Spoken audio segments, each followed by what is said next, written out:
ஒரு தகப்பன் உமை போல இல்லை, ஒரு தீமையும் நினைக்காத நல்ல ஒரு தகப்பன் உமை போல இல்லை.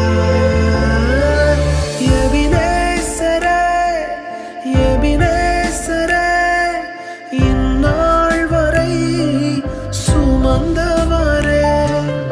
எபினேசரே, எபினேசரே, என் நினைவாய் இருப்பவரே. நன்றி, நன்றி, நன்றி, இதயத்தில் சுமந்தீரே. நன்றி, நன்றி,